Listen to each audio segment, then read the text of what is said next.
Hello everyone, আমি সুপ্রভাত মণ্ডল। আজ আমি ক্লাস 11-এর রায়মার্টিনের প্রশ্নবিচিত্রা থেকে সায়েন্সের, ঠিক আছে, মানে এই বইটার কোশ্চেনগুলো করব। জীববিদ্যা করব, অর্থাৎ বায়োলজি করব। তো এর কোশ্চেনগুলো আমি আমার ল্যাপটপে তুলে নিয়েছি, ঠিক আছে। তো সেখান থেকে আমি করব, ঠিক আছে, এবং তার উত্তরগুলোও করে দেবো, ঠিক আছে। তো তোমরা দেখতে থাকো। তো দেখো, আজকে করব পরিপাক ও শোষণ, ঠিক আছে। যারা আমার চ্যানেলে নতুন এসেছো, ঠিক আছে, তারা চ্যানেলে গিয়ে দেখে নেবে, অন্যান্য চ্যাপ্টারও করানো আছে, ঠিক আছে। তো যদি ভালো লাগে তাহলে লাইক কমেন্ট শেয়ার করে দেবে, ঠিক আছে। তো এবং চ্যানেলটাকে সাবস্ক্রাইব করে রাখবে, তাহলে সব ভিডিও পেয়ে যাবে। তাহলে শুরু করছি। দেখো, এখানে বলে দিই, এই যে কোশ্চেনগুলো দেখছো পরিপাক শোষণ, দেখো এখানে আমরা সব করব না, ঠিক আছে। যেহেতু এটা একটা নতুন চ্যাপ্টার শুরু করছি, ঠিক আছে, এখানে আমরা প্রথম 10টা করে নেবো, ঠিক আছে, যা খুশি থাক। কিন্তু তারপরে যেগুলো স্টার দেওয়া আছে শুধুমাত্র সেইগুলিই করব, যেগুলো স্টার দেওয়া আছে সেমাত্র সেইগুলিই করব, ঠিক আছে। দেখতে পাচ্ছ, দেখো প্রথমে শুরু হচ্ছে কি তাহলে, মানব শারীরবিদ্যা, হিউম্যান ফিজিওলজি, পরিপাক ও শোষণ, কি ডাইজেশন ও অ্যাবজর্পশন, ঠিক আছে। দেখো প্রতিটা প্রশ্নের মান হচ্ছে 2, এবং সেগুলো দেখো 2 একবারে গোটা 2 থাকছে না, সেগুলোকে ভেঙে ভেঙে থাকছে। একটা হয় 2 থাকতে পারে, নাহলে 1+1 করে থাকবে, ঠিক আছে।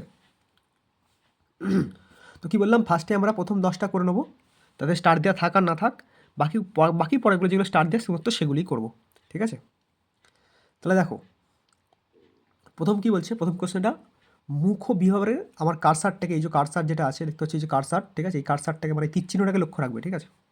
তো প্রথম কোশ্চেন কি বলছে, মুখ বিভাগের মেঝেতে জিহ্বা কী দ্বারা সংযুক্ত থাকে। তারপরে কোশ্চেনটা ওর সঙ্গে যুক্ত দেওয়া আছে প্যাপিলি কি। এটা দেখো, এটা দেওয়া আছে সংসদ প্রদত্ত প্রশ্ন, মানে সংসদ থেকে এই প্রশ্নটা দিয়ে রেখেছে, মানে এইটা কোশ্চেনটা এখন আসতে পারে পরীক্ষায়, ঠিক আছে।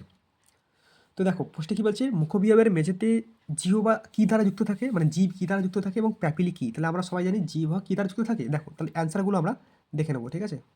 দেখো প্রথম অ্যান্সারটা আমি লিখে দিয়েছি, এদের বুঝতে সুবিধার জন্য আমি প্রথম অ্যান্সারটা লিখে দিয়েছি, দেখতে পাচ্ছ। তো প্রথম অ্যান্সারটা আমি লিখে দিয়েছি কি, যে মুখ্য বিভাগের মেঝেতে জিহ্বা কী দ্বারা যুক্ত থাকে, লিঙ্গুয়াল ফ্রেনুলাম নামক এক ধরনের অঙ্গ দ্বারা যুক্ত থাকে, ঠিক আছে, বা লিঙ্গুয়াল ফ্রেনুলাম নামক এক ধরনের অংশ দ্বারা যুক্ত থাকে, ঠিক আছে। তো এবার আমরা বইয়েতে দেখে নেবো, ঠিক আছে। তো দেখে নাও, এটা আমাদের মানব শরীর, ঠিক আছে। উপর দিকে মানে এই যে মাথা, ঠিক আছে, এটা হচ্ছে প্যারোটিড গ্রন্থি, এটা জিহ্বা, দেখো জিহ্বা কোথায় আছে, জিহ্বা এখানে আছে। এটা কি সাব ম্যান্ডিবুলার গ্রন্থি, এটা কি সাব লিঙ্গুয়াল গ্রন্থি, ঠিক আছে, এটা হচ্ছে শ্বাসনালী, ঠিক আছে। এটা হচ্ছে গলবিল, এখান দিয়ে নাম আছে, মানে এখানে খাদ্য নামছে, ঠিক আছে, গলবিল, গ্রাসনালী, ঠিক আছে। এটা কি মধ্যচ্ছেদা যকৃৎ। তো এগুলো কী আছে, এগুলো পিত্তাশয় আছে, ডিওরিনাম, বিয়োযন্ত্র, অ্যাসেন্ডিং কোলন, ক্ষুদ্রান্ত, পাকস্থলী, অগ্নাশয়, ট্রান্সভার্স কোলন, ইজুনাম, ঠিক আছে, সিগময়েড কোলন, মলাশয়, পায়ু, এসব আছে, ঠিক আছে। এটা তাহলে কি মানব দেহের পরিপাক তন্ত্র। তো ঠিক আছে, এবার দেখো আমরা জিহ্বাতে চলে এসেছি, আমরা যে কোশ্চেনটা করছিলাম সেই কোশ্চেনে চলে এসেছি, ঠিক আছে। যে কোশ্চেনটা আমরা করছিলাম সেই কোশ্চেনটা আমরা চলে এসেছি। দেখো ভালো করে, দেখতে পাচ্ছ তো। তো জিহ্বা কি, দেখো যে কোশ্চেনটা ছিল, জিহ্বা হলো মানুষের স্বাদেন্দ্রিয়, জিহ্বা মুখবিভাগের মেঝেই অবস্থিত, এটি মেঝেতে লিঙ্গুয়াল ফ্রেনুলাম নামক ভাঁজ দিয়ে আটকানো থাকে। লিঙ্গুয়াল ফ্রেনুলাম নামটা কি, তো লিঙ্গুয়াল ফ্রেনুলামটা কি এক ধরনের ভাঁজ, সেই ভাঁজ দ্বারা জিহ্বাটা মুখবিভাগে আটকে থাকে, ঠিক আছে, বোঝা গেছে।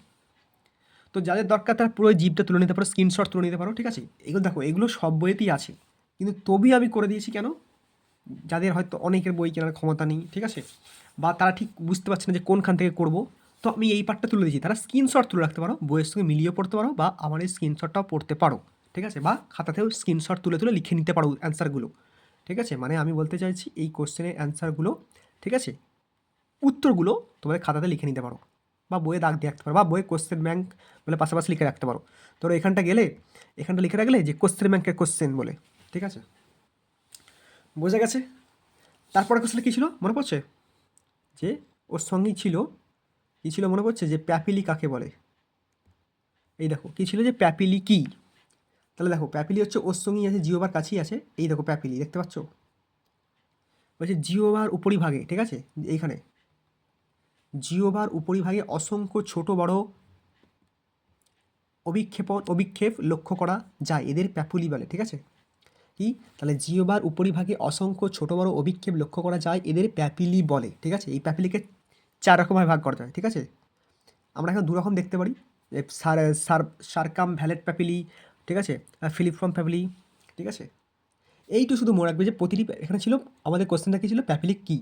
তাহলে কি প্যাপিলি হচ্ছে এইটা, জিওবার উপরিভাগে অসংখ্য ছোট বড় অভিক্ষেপ লক্ষ্য করা যায়, এদের প্যাপিলি বলে। ঠিক আছে, কোশ্চেন 1 মার্কস ছিল। এবং কি বলেছে, প্রতিটি প্যাপিলিতে 100টি করে স্বাদকোরক থাকে। এটা শুধু মনে রাখবে, ঠিক আছে, প্রতিটি প্যাপিলিতে 100টি করে স্বাদকোরক থাকে, বা এটা মনে রাখতে হবে যে জিওবায় 4 রকমের প্যাপিলি থাকে, বোঝা গেছে। আবার প্রতিটি প্যাপিলিতে 100টি করে স্বাদকোরক থাকে, টেস্ট বার্ড থাকে, ঠিক আছে, বোঝা গেছে। সবটা আমি করাচ্ছি না, যেগুলো অ্যান্সার শুধু সেটাই করে দিচ্ছি। তারপরে কোশ্চেন দেখো, বলছি জিহ্বার কোন অংশে কোন স্বাদ অনুভূত হয় তার ছকের সাহায্যে লেখো, ঠিক আছে। জিহ্বা দেখতে হয় কোথায় কী স্বাদ থাকে, সেটা আমাদের কিসের সাহায্যে বলছে, ছকের সাহায্যে লেখো। তাহলে দেখবো আমরা জিহ্বাটাকে, ছবিটা দেখে নেবো। দেখো এটা হচ্ছে আমাদের জিভ, ঠিক আছে, আমি ছোটো করে দিচ্ছি, ঠিক আছে। এটা হচ্ছে আমাদের জিভ, মানুষের জিহ্বা, দেখেছো, মানুষের জিহ্বার ঊর্ধ্বতল। এটা হচ্ছে মানুষের জিহ্বার ঊর্ধ্বতল, ঠিক আছে, দেখতে পাচ্ছ, মানুষের জিহ্বার ঊর্ধ্বতল, এই যে নাম লেখা আছে মানুষের জিহ্বার ঊর্ধ্বতল, এটা ঠিক আছে। তো আমি এটা নামিয়ে দিলাম, ঠিক আছে, দেখতে পাচ্ছ আশা করি। দেখো এইটা হচ্ছে সালকাস টার্মিনালস, এটা হচ্ছে ভ্যালেট প্যাপিলা, এটা প্যাপিলা, আমি এই দিকটা বলে দিচ্ছি তাহলে তোমার সুবিধা হবে। দেখো সামনেই থাকে মিষ্টি, তারপরে থাকে এই ধারে, সামনে থাকে মিষ্টি, এই ধারে থাকে কি, প্রথমে থাকে লবণ, তারপরে অম্ল, আর তেঁতোটা কথা থাকে, তেঁতোটা মাঝখানে থাকে পিছনের দিকে, মানে সামনে থাকে মিষ্টি, পেছনে থাকে তেঁতো, আর এই ধারে থাকে কি, প্রথমে থাকে লবণ, তারপর হচ্ছে অম্ল, অম্ল মানে টক, ঠিক আছে, বোঝা গেছে। যাদের দরকার তার স্ক্রিনশট তুলে নিতে পারো। তারপরে কোশ্চেন আমরা চলে যাব, বলছে একজন শিশু, আমি কি বললাম প্রথমে, এই যে তোমার এখানে স্টার মার্কস দেওয়া আছে, প্রথমে আমরা 10টা সলভ করে নেবো, স্টার মার্ক থাক আর না থাক, প্রথম 10টা আমরা করবোই। বলছে একজন শিশু একজন পরিণত মানুষের দন্ত সংকটটি লেখো, ঠিক আছে। তাহলে আমরা মানুষের দন্ত সংকটটি দেখব।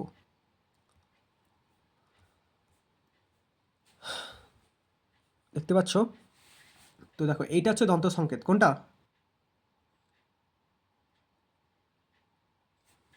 এটা, ঠিক আছে, ICPMP, ICPMP, ঠিক আছে। এবার এইটা হচ্ছে মানুষের শিশুদের, ঠিক আছে, মানুষের দুধে দাঁত যেটা, সেটা হচ্ছে শিশুদের, আর এইটা হচ্ছে মানুষের স্থায়ী, বোঝা গেছে। এইটা প্রথমটা হচ্ছে মানুষের দুধে দাঁত,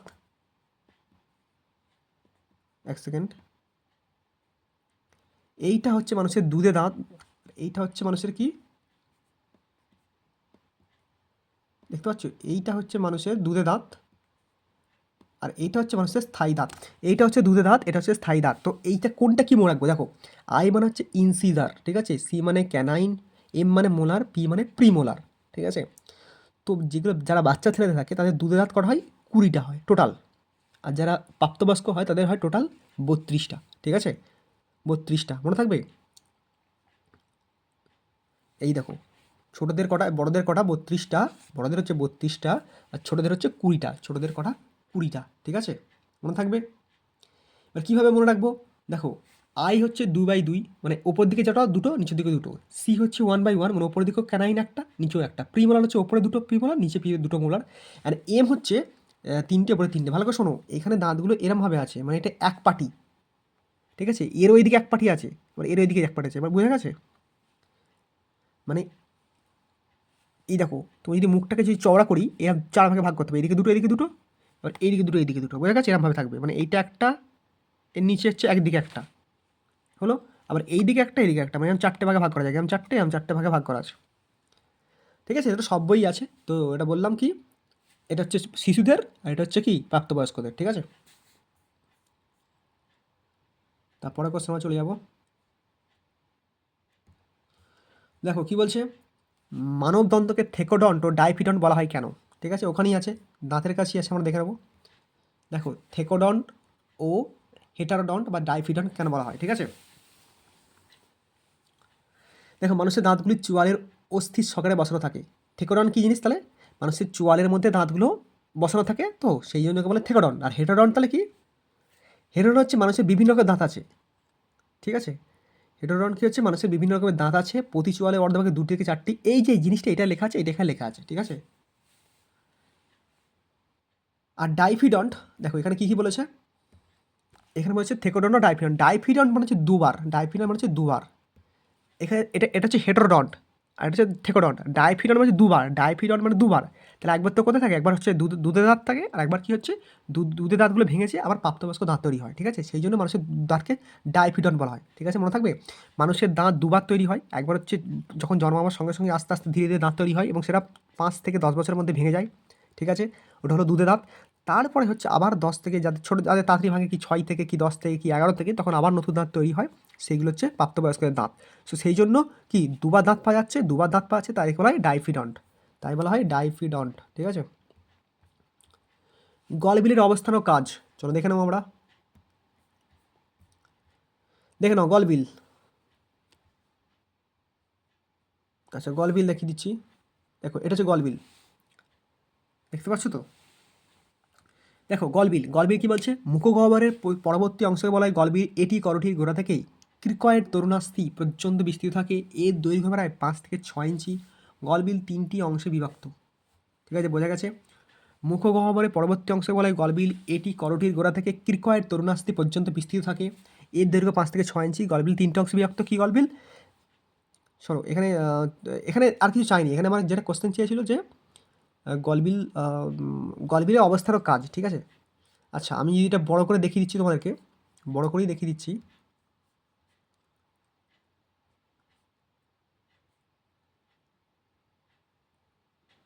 ঠিক আছে?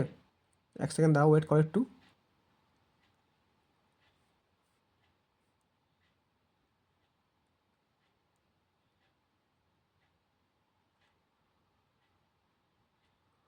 দেখো, তাই এটা কি, গলবিল কোথায় অবস্থিত? মুখগহ্বরের পরবর্তী অংশকে বলে গলবিল বলা হয়, ঠিক আছে? এটি করটির গোড়া থেকে কিকয়েড তরুণাস্থি পর্যন্ত বিস্তৃত। এর দৈর্ঘ্য 5 থেকে 6 ইঞ্চি। গলবিল, ঠিক আছে? 3টি অংশে বিভক্ত। এত কিছু লেখার দরকার নেই। তাহলে গলবিলের কাজ হচ্ছে খাদ্যবস্তু কিসে পাকস্থলিতে স্থানান্তরিত করা। গলবিলের কাজ হচ্ছে খাদ্যবস্তু পাকস্থলিতে স্থানান্তরিত করা, ঠিক আছে? এটা হচ্ছে পরের কোশ্চেন আছে ওখানে। যাই হোক, মানবদেহে অবস্থিত খাদ্য বায়ু মানবদেহে অবস্থিত খাদ্য বায়ু চলাচলের সাধারণ পথটি লেখো।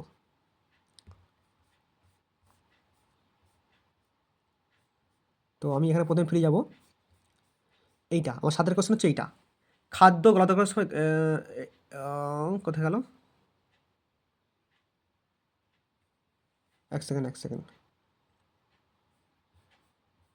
ওয়েট করো, একটু ওয়েট করো। আমার একটু কোশ্চেনটা গন্ডগোল হচ্ছে। দেখো এইটা কি বলছে,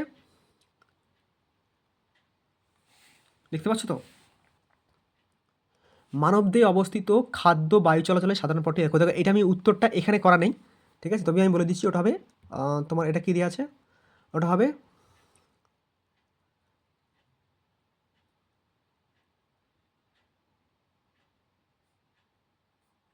হুম ওটা কি হবে, ওটা হবে ইনচেস্টাইন, মনে থাকবে, ইনচেস্টাইন, ঠিক আছে? আমার কাছে এখানে এই মুহূর্তে খাতা নেই, তাহলে আমি দেখিয়ে দিতাম। ইনচেস্টাইন হবে কি, সেটা কী করে, খাদ্য এবং কী করে বায়ু চলাচলের সাধারণ পথ হিসেবে কাজ করে, মনে থাকবে। আচ্ছা, বোঝা গেছে? তাহলে কী বললাম, খাদ্য এবং হচ্ছে ইনচেস্টাইন। ইনচেস্টাইন কোন খাদ্য গলাধকরণের সময়, তারপরটা খাদ্য গলাধকরণের সময় তরুণাস্থি দ্বারা গঠিত কোন অংশ গ্লটিসে খাদ্য প্রতিরোধে বাধা দেয়, ঠিক আছে? কোনটা অংশ কি খাদ্য প্রতিরোধে বাধা দেয়? খাদ্য গ্লটিসে খাদ্য প্রবেশে বাধা দেয়। গ্লটিসে যদি খাদ্য ঢুকে যায় না, তার জন্য কে বাধা দেয়? সেটা হচ্ছে এইটা, মনে রাখবে। খাদ্য গলাধকরণের সময় তরুণাস্থি দ্বারা গঠিত কোন অংশ গ্লটিসে খাদ্য প্রবেশে প্রতিরোধ করে? মনে করবে এপিগ্লটিস, এপিগ্লটিস, ঠিক আছে? আঠেরটা কি বলছে, কোন দুটি পেশিযুক্ত স্ফিংক্টার গ্রাসনালী ও পাকস্থলীর মধ্যবর্তী ছিদ্রকে, পাকস্থলী ও ক্ষুধাতন্ত্রের ডিওডিনামের মধ্যবর্তী ছিদ্রকে নিয়ন্ত্রণ করে, ঠিক আছে? আমি এখানে লিখে দিচ্ছি অ্যান্সারটা। দেখো, কোন দুটি পেশিযুক্ত স্ফিংক্টার গ্যাসনালী ও পাকস্থলী মধ্যবর্তী ছিদ্রকে, পাকস্থলী ও ক্ষুধাতন্ত্রের ডিওডিনামের মধ্যবর্তী ছিদ্রকে নিয়ন্ত্রণ করে? উত্তর হবে কার্ডিয়াক স্ফিংক্টার ও পাইরোলিক স্ফিংক্টার। উত্তর কী হবে? কার্ডিয়াক স্ফিংক্টার ও পাইরোলিক স্ফিংক্টার, ঠিক আছে? বোঝা গেছে? তারপর হচ্ছে এটা, ক্যাসল ইনসিনটিক কি, ক্যাসল ইনটিনসিক কি, ঠিক আছে? বা ক্যাসল ইনসিনটিক ফ্যাক্টর কি, ঠিক আছে? তো সেটা আমরা দেখে নেব। এখানে আছে আমাদের, এটা আমাদের হয়ে গেছে সব। ক্যাসল ইনসিনটিক ফ্যাক্টর, এই যে এইটা, ঠিক আছে? এই কোশ্চেনটা যে কি ক্যাসলস বর্ণিত ইন্ট্রিনসিক ফ্যাক্টর কি বলছে, পাকস্থলীর প্রাচীরের কোষে এই উদ্দীপক পদার্থটি তৈরি হয়। এটি এক ধরনের গ্লাইকোপ্রোটিন ভিটামিন বি টুয়েলভ শোষণে সংগ্রহ করে, ভিটামিন বি টুয়েলভ শোষণে অংশগ্রহণ করে। ভিটামিন বি টুয়েলভের নাম কি এক্সট্রিনসিক, ঠিক আছে। তাহলে কি পাকস্থলী ক্যাসল বর্ণিত ইনসেন্টিক ফ্যাক্টর কি, পাকস্থলীর প্রাচীরের কোষে এই উদ্দীপক পদার্থটি তৈরি হয়। এটি এক ধরনের গ্লাইকোপ্রোটিন ভিটামিন বি টুয়েলভ শোষণে অংশগ্রহণ করে। বোঝা গেছে, আর কিছু দরকার নেই। সব বই কোশ্চেন উত্তরগুলো করে দিয়েছে, তবে আমি খুঁজে দিয়েছি, ঠিক আছে। তো যদি আমারটা স্ক্রিনশট তুলে নাও, তোমাদের কাজে লেগে যাবে, ঠিক আছে। তারপর কি আছে, এটা 10-এরটা ক্ষুদ্রতন্ত্র কী কী অংশ নিয়ে গঠিত, ক্ষুদ্রতন্ত্রের কোন অংশে ফ্যাট শোষিত হয়, ঠিক আছে। তো দেখো এখানে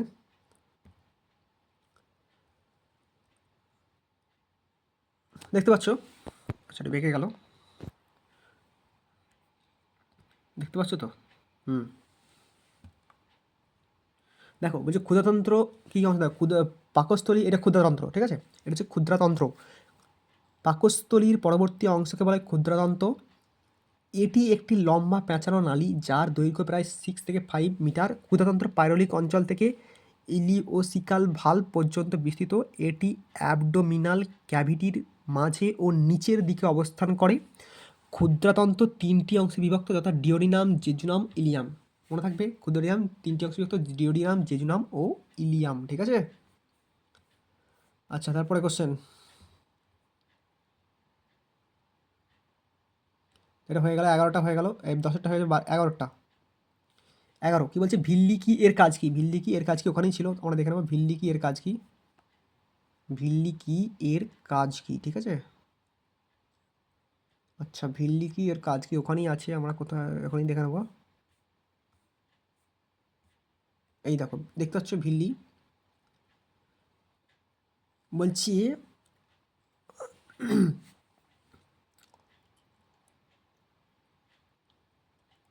ক্ষুদ্রাতন্ত্রের মিউকাস পর্দায় যে আঙুলের মতো অভিক্ষেপ দেখা যায় তাদের ভিল্লি বলে।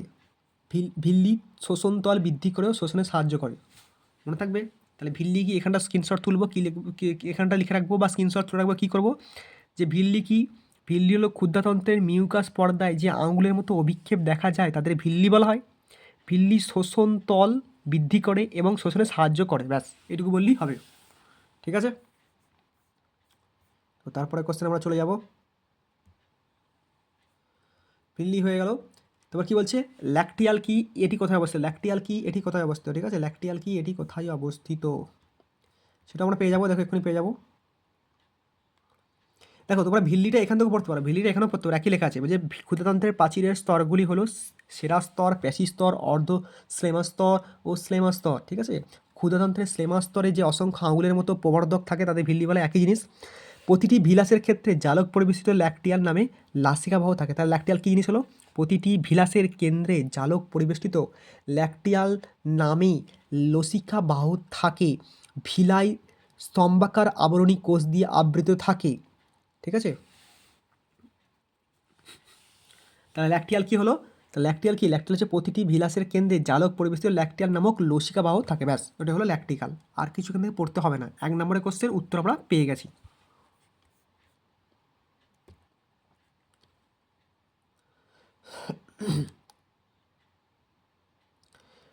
পেয়ার প্যাচ কি, ঠিক আছে।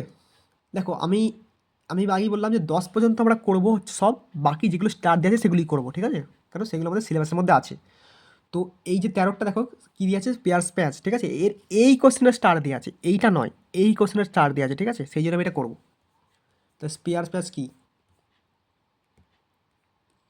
দেখো আমি লিখে দিচ্ছি পেয়ার প্যাচ কি, ঠিক আছে। পেয়ার প্যাচ হচ্ছে লিম্ফ্যাটিক কোষের যে কোনো নোডুল, ঠিক আছে, যা একত্রিত হয়ে বান্ডিল বা ছোট প্যাচ তৈরি করে, সাধারণত ক্ষুদ্রতন্ত্রের সর্বনিম্ন অংশ ঘটে, বুঝা গেছে। পেয়ার্স প্যাচ হচ্ছে কি, পেয়ার্স প্যাচ হচ্ছে লিম্ফ্যাটিক কোষের যে কোনো নোডুল যা একত্রিত হয়ে বান্ডিল বা ছোট প্যাচ তৈরি করে, সাধারণত ক্ষুদ্রতন্ত্রের সর্বনিম্ন অংশে ঘটে, বোঝা গেছে। এটা হলো পেয়ার্স প্যাচ, যাদের দরকার স্ক্রিনশট তুলে নাও, ঠিক আছে। তারপরে কোশ্চেন আমরা চলে যাব। এবার আমরা কী বললাম, যেগুলো স্টার দেওয়া শুধু সেগুলোই করবো, ঠিক আছে। তো এবার যে 16 দেখো, এখানে 13-র পর স্টার হচ্ছে 16, কিন্তু সে 16টা করবো। দেখো আমি এটা দিয়ে দিচ্ছি, তাদের দরকার তারা স্ক্রিনশট তুলে নিতেই পারো কোশ্চেনটা, ঠিক আছে, তাতে আমার কোনো আপত্তি নেই, ঠিক আছে। কিন্তু আমি বললাম যেগুলো সিলেবাসের মধ্যে নেই সেগুলো আমরা করবো না। তো 16 কী বলছে দেখো, বলছে পৌষ্টিক নালীর প্রাচীরে অবস্থিত স্তরগুলিকে বাইরে থেকে ভিতরের দিকে সঠিক ক্রমে সাজিয়ে রাখো। পৌষ্টিক নালীর প্রাচীরে অবস্থিত স্তরগুলিকে বাইরে থেকে ভিতরের দিকে সঠিক ক্রমে সাজিয়ে লেখো, ঠিক আছে। তো সেটা আবার লিখবো, দেখো কি আছে।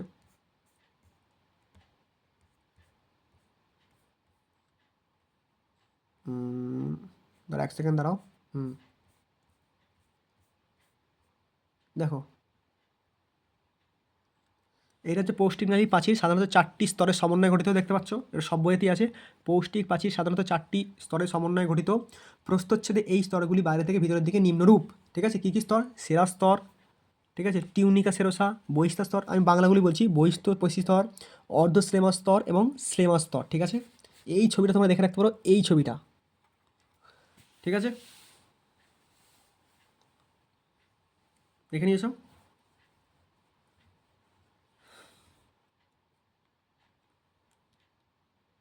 তো 3টে বলে দিচ্ছি। সেরা স্তরটি কেবলমাত্র বৃহৎ রক্তবাহ সমন্বয়ে গঠিত, বহিস্থ পেশি স্তর, আর হচ্ছে অর্ধশ্লেমা স্তর, ঠিক আছে। এটা স্ক্রিনশট তুলে নিতে পারো, যাদের দরকার তারা স্ক্রিনশট তুলে নিতে পারো, আর এটা সব বইতেই দেওয়া আছে, ঠিক আছে।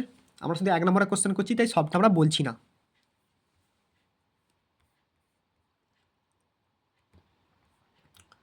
হয়ে গেল। তারপর এইটা 18টা, পৌষ্টিক তন্ত্রের কোন অংশে ব্রুনার গ্রন্থি অবস্থিত, দেখা যাক।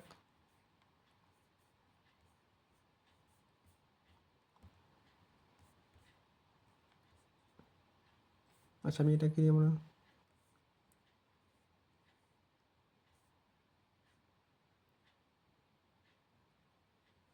আচ্ছা এখানে আমি কিছু কোশ্চেন বাদ দিয়ে ফেলেছি, সেটা আমি করে দিই একবার। যে 14টা, এই 14টা অ্যাপেন্ডেসাইটিস কি, ঠিক আছে, এটা একটা কোশ্চেন, ভালো কোশ্চেন। যে আমরা যে বলি গিয়ে পেটে অ্যাপেন্ডেসাইট হয়েছে, ঠিক আছে, বলি তো আমরা পেটে অ্যাপেন্ডেসাইট হয়েছে, সেইটা অ্যাপেন্ডিসাইটিস কি জিনিসটা, সেটা আমরা দেখে নিই একবার। তো এটা হচ্ছে অ্যাপেন্ডিসাইটিস কি, মানব দেহের পেটের নিচের ডান দিকে রয়েছে। তাহলে অ্যাপেন্ডিসাইটিসটা কি কোথায় রয়েছে? মানব দেহের পেটের ডান দিকে নিচে রয়েছে, সেখানে ছোট ছোট ছোট অন্ত্রটি বৃহৎ অন্ত্রের সাথে যুক্ত, সেখানে ছোট অন্ত্রটি বৃহৎ অন্ত্রের সাথে যুক্ত থাকে, ঠিক আছে। আর আরেকটা কোশ্চেন আমরা বাদ দিয়ে গেছি, সেটা হচ্ছে পাকতন্ত্রীয় নালীর কার্যকলাপ কীভাবে নিয়ন্ত্রিত হয়। এটা হচ্ছে বাদ দিয়েছি 15 কোশ্চেন, এটা যে পাকতন্ত্রীয় নালীর, দেখো এটা দেখিয়ে দিচ্ছি আমি, এই 15 কোশ্চেনটা পাকতন্ত্রীয় অন্ত্রীয় নালী এর কার্যকলাপ কীভাবে নিয়ন্ত্রিত হয়, ঠিক আছে। তাহলে সেই কোশ্চেনে বলে দিচ্ছি পাক অন্ত্রীয় নালীর কার্যকলাপ কীভাবে নিয়ন্ত্রিত হয়, ঠিক আছে। দেখো পাক অন্ত্রীয় নালী, খাদ্যনালী, পাকস্থলী, ক্ষুধাতন্ত্র, বৃহদন্ত্র বিভক্ত। প্রথমে খাবার মুখের মধ্যে চর্বণ করা হয়, এর ফলে খাবার ক্ষুদ্র ক্ষুদ্র কণায় ভেঙে যায়। এরপর খাদ্যবস্তু থেকে সঠিক মাত্রায় পুষ্টি গৃহীত হয় এবং শক্তি শোষিত হয়, পরিশেষে বর্জ্য বায়ুর মাধ্যমে বের করে দেয়। বোঝা গেছে? এটা তাহলে কী হলো, পরিপাক নালী, পাকতন্ত্রীয় নালী কার্যকলাপ কীভাবে নিয়ন্ত্রিত হয় সেটা, ঠিক আছে। তার দরকার তারা স্ক্রিনশট তুলে নাও, ঠিক আছে, এটা তুলে নাও ফার্স্টে, ঠিক আছে, তুলে নিয়েছো, তারপর এটা তুলে নাও। বোঝা গেছে? তো তারপরে কোশ্চেন আমরা চলে যাব।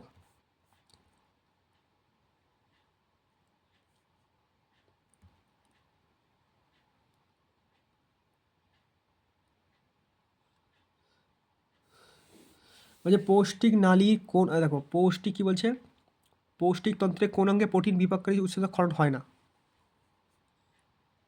পৌষ্টিক তন্ত্রে কোন অঙ্গ প্রোটিন পরিপাককারী উৎসেচক ক্ষরণ করে না?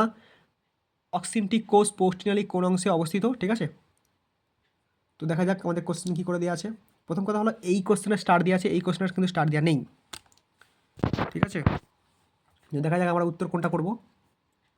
তো আমরা দুটো উত্তরই করে দিচ্ছি এখানে, যে পৌষ্টিক তন্ত্রে কোন অঙ্গ প্রোটিন পরিবহনকারী উৎসেচক ক্ষরণ করে না, সেটা হলো খাদ্যনালী, খাদ্যনালীতে কোনো উৎসেচক থাকে না। আর 2, অক্সিনটিক কোষ পৌষ্টিক নালীর কোন অংশে অবস্থিত? মনে রাখবে পাকস্থলীর উপরে অবস্থিত। অক্সিনটিক কোষ পৌষ্টিক নালীর কোন অংশে অবস্থিত? পাকস্থলীর উপরে অবস্থিত, ঠিক আছে, পাকস্থলীর উপরের অংশে অবস্থিত। বোঝা গেছে? এবার আমরা চলে যাবো 18 কোশ্চেন।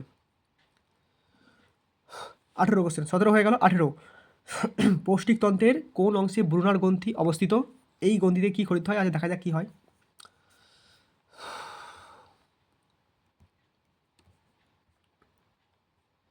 পৌষ্টিকতন্ত্রের কোন অংশে ব্রুনার গ্রন্থি থাকে? যে পরিপাকতন্ত্রের, ক্ষুধাতন্ত্রের ডিওনি নামের সাবমিউকোসা স্তরে থাকে।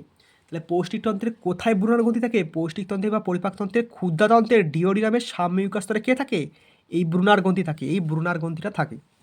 ঠিক আছে, তাহলে কি এই গ্রন্থিটা থেকে বাইকার্বনেট আয়ন সমৃদ্ধ মিউকাস ক্ষরণ করে, এই গ্রন্থি থেকে বাইকার্বনেট সমৃদ্ধ আয়ন সমৃদ্ধ মিউকাস ক্ষরণ করে, এর কাজও হয়ে গেল, এটা তাহলে এর কাজ। ঠিক আছে, বুঝে গেছে, তাহলে এটা স্ক্রিনশট তুলে নিতে পারো।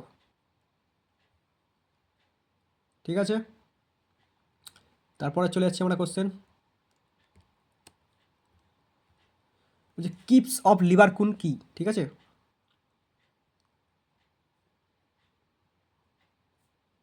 আচ্ছা আমরা এখানে চলে আসি, আমার এখানে স্টারগুলো, এখানে আমার স্টারগুলো কেটে গেছে। ঠিক আছে, তো এবার আমরা এখানে চলে আসছি, দেখো ওই একই কোশ্চেন, এখানেও যা পরেরটা তো তা। ঠিক আছে, আমি এটাকে নিচেরটাকে ভালো করে ফ্রেশ করে দেখাচ্ছি। দেখো এইখানে এই তো করলাম ব্রুনাস গ্রন্থি। ঠিক আছে, 18 কোশ্চেন করলাম, 17 করলাম, 18 করলাম, ব্রুনাস গ্রন্থি, এবার 19টা। ক্রিপস অফ লিভার কুন কি? এর থেকে কী খরিত হয়? ঠিক আছে, ক্রিপস অফ লিভার কুন কি? এর থেকে কী খরিত হয়? 19এর কোশ্চেন। দেখো ক্রিপস অফ লিভার কুন কি? এর থেকে কী খরিত হয়? এটি হলো ক্ষুধাতন্ত্রের ভিলাই নামক আঙুলের ন্যায় গঠনের নিম্নাংশে দেখা যায়। এটি হলো ক্ষুধাতন্ত্রের ভিলাই নামক আঙুলের ন্যায় গঠনের নিম্নাংশে দেখা যায়। এর থেকে অন্তের রস নিশ্চিত হয়। এর থেকে কী নিশ্চিত হয়? অন্তের রস নিশ্চিত হয়। ঠিক আছে, হয়ে গেল আমাদের 19 নম্বর কোশ্চেন। এবার আমরা 20 দেখবো, মানুষের লালা, 19 হয়ে গেল। 20, মানুষের লালারস ক্ষরণকারী গ্রন্থিগুলির নাম ও অবস্থান লেখো। মানুষের লালারস ক্ষরণকারী গ্রন্থিগুলির নাম 20, গ্রন্থিগুলির নাম এবং অবস্থান লেখো। 20, ঠিক আছে, এই দেখো হচ্ছে লালাগ্রন্থি। কী বলছে? মানুষের 3 জোড়া লালাগ্রন্থি থাকে, যথাক্রমে প্যারোটিড গ্রন্থি, সাব ম্যাক্সিলারি বা সাব ম্যান্ডিবুলার গ্রন্থি, আর এটা কি সাব লিঙ্গুয়াল গ্রন্থি। ঠিক আছে, এবার হচ্ছে কী বলছে, দেখো সেগুলোর মধ্যে কি এই আবার, মানে এই যে লালাগ্রন্থি তার আবার 4টা মানে এইটা, এই সরি ভুল বলছি, মানে লালাগ্রন্থিগুলো 3 ভাগে ভাগ করা, তো সেগুলো আবার নাম লিখে দিয়েছে কোথায় কী অবস্থিত। তো প্যারোটিড গ্রন্থি কোথায় থাকে? এটি হলো বৃহত্তম সেরাস প্রকৃতিক গ্রন্থি, মুখমণ্ডলে একপাশে কর্ণের সামান্য নিচে 2টি প্যারোটিড গ্রন্থি থাকে। বোঝা গেল, মানে কোনটা কোথায় অবস্থিত সেটা বলে দিচ্ছি। প্যারোটিড গ্রন্থি কোথায় থাকে? মুখমণ্ডলের একপাশে প্রতিটি কর্ণের সামান্য নিচে একটি করে 2টি প্যারোটিড গ্রন্থি থাকে। সাব ম্যাক্সিলারি কোথায় থাকে? সাব ম্যাক্সিলারি বা সাব ম্যান্ডিবুলার গ্রন্থি নিচে, চোয়ালের নিচের দিকে এই মিশ্র প্রকৃতির গ্রন্থি থাকে। আর সাবলিঙ্গুয়াল গ্রন্থি কোথায় থাকে? সাবলিঙ্গুয়াল গ্রন্থি মুখগহ্বরের মেঝে মিউকাস পর্দা নিচে থাকে। তাহলে ঠিক আছে, তো তোমরা দরকার তার স্ক্রিনশট তুলে নিতে পারো। ঠিক আছে,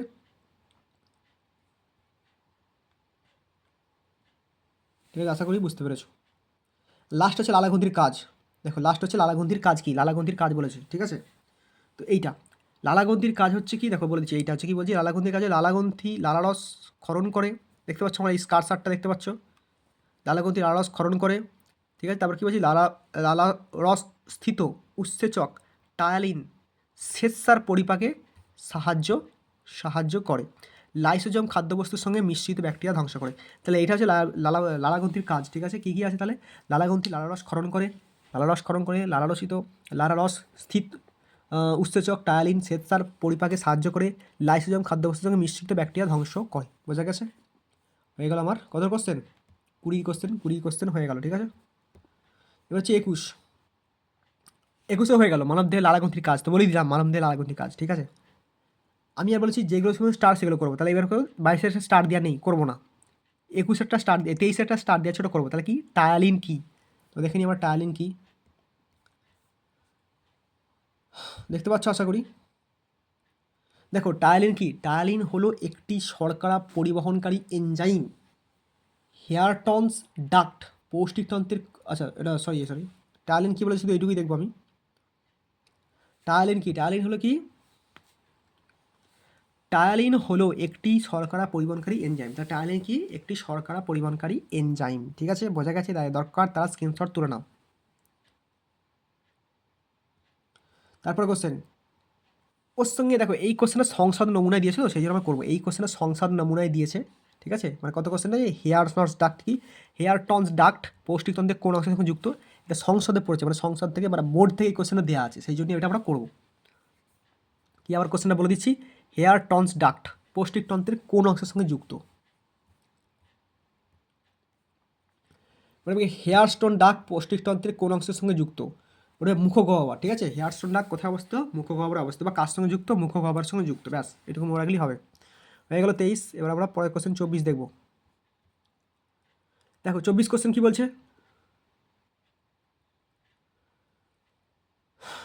24-এ বলছে কুফার কোষের অবস্থান ও কাজ। দেখো কী কোষ? কুফার কোষের অবস্থান, দেখো ওটা অনেকবার স্টার দিয়ে আছে কিন্তু, ঠিক আছে, এটা পরীক্ষায় দুবার পড়েওছে। কুফার কোষের অবস্থান ও কাজ লেখো, কুফার কোষের অবস্থান ও কাজ লেখো।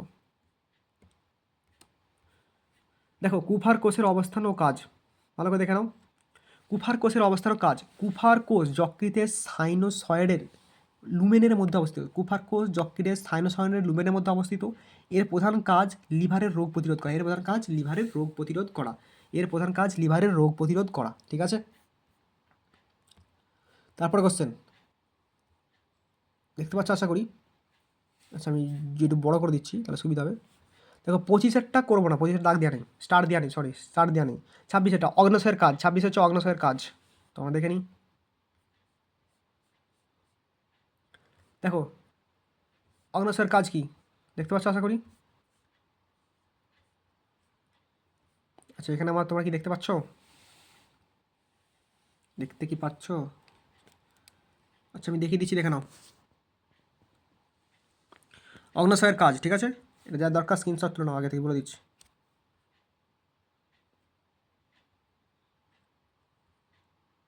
এটা কোশ্চেনটা অনেকটা বড় আছে তো ওই জন্য আমি একটা ফ্রেমে ধরাতে পারছি না, একটা স্ক্রিনে ধরাতে পারছি না, ঠিক আছে, তোমরা দেখে নাও। দেখে নাও অগ্ন্যাশয়ের কাজ এই নিচেরটা, ঠিক আছে, অগ্ন্যাশয়ের কাজ স্ক্রিনশট তুলে নাও। এটা নিচেরটা কী বলছে ভালো করে পড়ো নাও। অগ্ন্যাশয়ের কাজ কী হচ্ছে অংশ থেকে বলছে, অগ্ন্যাশয়ের বহিঃক্ষরা অংশ থেকে অগ্ন্যাশয়ের রস অ্যাম্পুল অফ ভাটার এর মাধ্যমে গ্রহণীতে নিশ্চিত হয় এবং শর্করা প্রোটিন ও স্নেহজাতীয় খাদ্য পরিপাকে সাহায্য করে। অগ্ন্যাশয় অন্তঃক্ষরা কোষ থেকে ইনসুলিন বা বিটা কোষ এবং গ্লুকাগন অর্থাৎ আলফা কোষ এবং সোমাটোসেটিন অর্থাৎ ডেল্টা কোষ হরমোন নিশ্চিত হয়। ইনসুলিন ও গ্লুকাগন রক্ত শর্করার পরিমাণ নিয়ন্ত্রণ করে, ঠিক আছে। তো এটা যাদের দরকার তারা স্ক্রিনশট তুলে নাও, ঠিক আছে, আমি এটা সরিয়ে দিলাম। তারপরে কোশ্চেন, অগ্ন্যাশয়ের কাজ হয়ে গেল, এবার হচ্ছে 27টা কী বলছে দাঁড়াও, 27টা বলছে দেখতে পাচ্ছ জাইমোজেন কাকে বলে, তার সঙ্গে উইরসং নালী কি। জাইমোজেন কাকে বলে, তার সঙ্গে হচ্ছে উইরসাং নালী কি, ঠিক আছে। এই কোশ্চেনটা দেখো 3বার স্টার দেওয়া আছে, ঠিক আছে, তো সেটা আমরা ভালো করে করব। এই যে দেখো জাইমোজেন কাকে বলে দেখতে পাচ্ছ, জাইমোজেম হলো এমন একটি নিষ্ক্রিয় প্রোটিন যা পরবর্তীতে সক্রিয় এনজাইমে রূপান্তরিত হয়। জাইমোজেম হলো একটি নিষ্ক্রিয় প্রোটিন যা পরবর্তীতে সক্রিয় এনজাইমে রূপান্তরিত হয়, ঠিক আছে। তারপর হচ্ছে উইরসাং নালী কি সেটা দেখো, উইরসাং নালী কি দেখে নাও। উইরসাং নালী কী বলছে, উইরসাং নালী হলো অগ্ন্যাশয়ের একটি নালী যা অগ্ন্যাশয়ের ক্ষরণকে ক্ষুদ্রাতন্ত্রে নিয়ে যায়, নিয়ে যায়, বোঝা গেছে, হয়ে গেল। তাই দরকার তারা স্ক্রিনশট তুলে নাও, ঠিক আছে, দুটো স্ক্রিনশট, এটা তুলে নাও স্ক্রিনশট, জাইমোজেম, ঠিক আছে, আর এটা উইরসাং নালী কি, এটা স্ক্রিনশট তুলে নাও, ঠিক আছে। তারপরে কোশ্চেন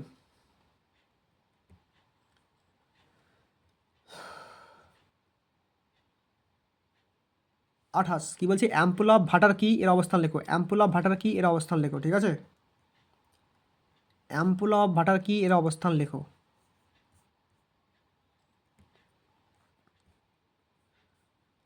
ঠিক আছে দেখতে পাচ্ছ, বলছে অ্যাম্পুলা ভাটার কি এর অবস্থান লেখো। অ্যাম্পুলা হচ্ছে একটি পাচনতন্ত্র, এটি একটি পাচনতন্ত্রের একটি ছোট জলাধার যা ক্ষুদ্রাতন্ত্রে প্রবাহিত হওয়ার আগে পিত্ত এবং অগ্ন্যাশয়ের রস সংগ্রহ করে।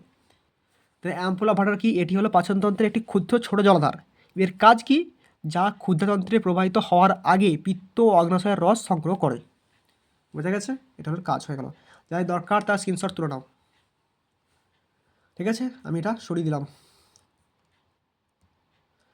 আর একটা স্টার দেওয়া আছে, বলছে লালারসের উপস্থিত বিভিন্ন উপাদানগুলি কী, আর লাস্ট কোশ্চেন হচ্ছে লালারস দেখতে পাচ্ছ।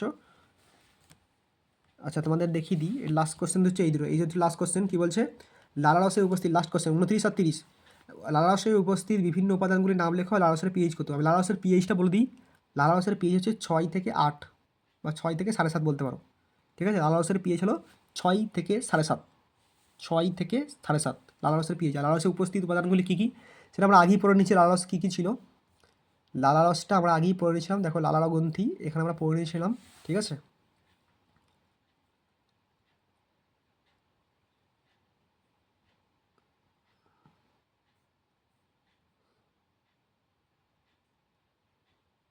এই যে এইগুলো থাকে, টায়ালিন, ঠিক আছে, তো লাইসোজোম, বোঝা গেছে। তার লালারসে উপস্থিত কী কী থাকে, টায়ালিন থাকে আর লাইসোজোম থাকে, বোঝা গেছে। তো হয়ে গেল আমাদের এখান পর্যন্ত, এখান পর্যন্ত রইলো।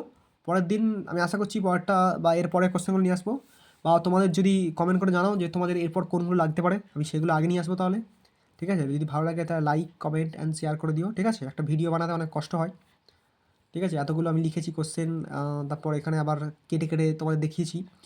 তো একটা লাইক করে দিও এবং সাবস্ক্রাইব করে দিও যদি চ্যানেলটা নতুন হও, এবং কমেন্ট করে জানিও আর কী কী লাগবে, তাহলে আমার বেশি ভালো লাগবে আরও, ঠিক আছে। আর যদি আরও বেশি ভালো লাগে তাহলে বন্ধুদের মাঝে শেয়ার করে দিও, ঠিক আছে। যারা অনেকেই আছে যাদের কোশ্চেন ব্যাংক কেনার সামর্থ্য নেই, বা যাদের কাছে কোশ্চেন ব্যাংক নেই, ঠিক আছে, বা অনেকের কাছে হয়তো বই নেই ভালো সেরকম, বা টিচার নেই, তো তারা এটা করে রাখো। তারা আশা করছি এরপরে আমরা আরও ভালো ভালো ভিডিও নিয়ে আসবো, ঠিক আছে। তো থ্যাংক ইউ।